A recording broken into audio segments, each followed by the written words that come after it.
Good morning, and welcome to episode 177 of Getting Rich. I'm your host, Rich Checkan, president of Asset Strategies International, and today is Wednesday, June 5th, 2024. Yesterday, to start the day, gold and silver began trading considerably lower. Gold was down to start the day on Tuesday about $20 per ounce. Silver was down 80 to 90 cents per ounce. And my question to you there is, what should you do? Is this the end of the gold and silver rally? Should we be turning back toward debt-backed instruments like the dollar, the euro, etc.? Are equities and bonds where we should be? Well, consider this.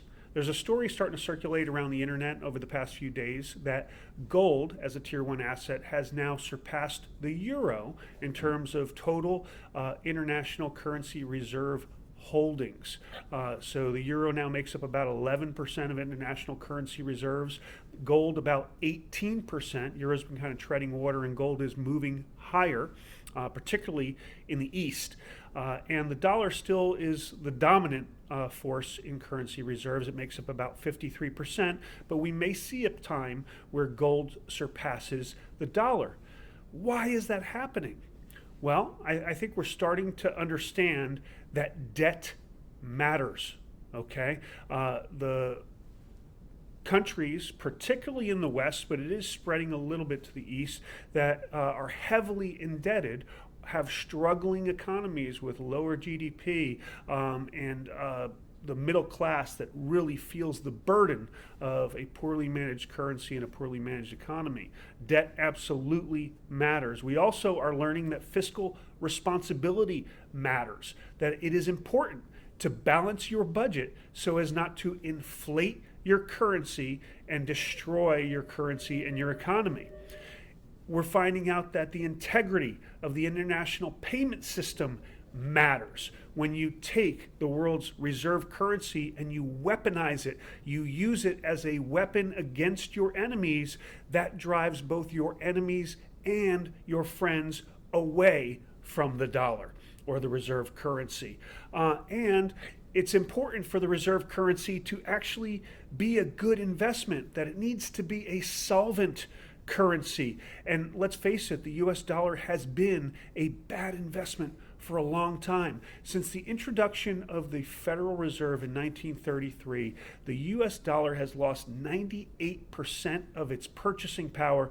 Most of that demise in the dollar we've seen since the dollar was decoupled from gold in the 1970s by President Nixon. Now, everybody looks and they say, okay, well, my assets are denominated in dollars and so are my liabilities. That's okay as long as one keeps up with the other. But we look at, say, the stock market. Let's look at the Dow Jones Industrial Average.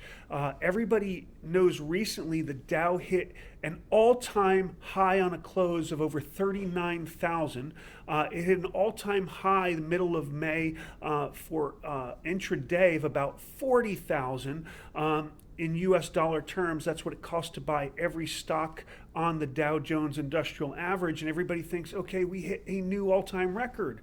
Well, if you measure the Dow in gold, in August 31st of 99, during the dot-com boom, it took 44.85 ounces of gold to buy every stock on the Dow.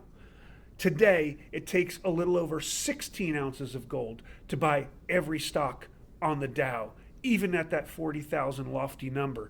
The bottom line is the Dow, measured in real value, in gold terms, is only 36% of where it was 25 years ago.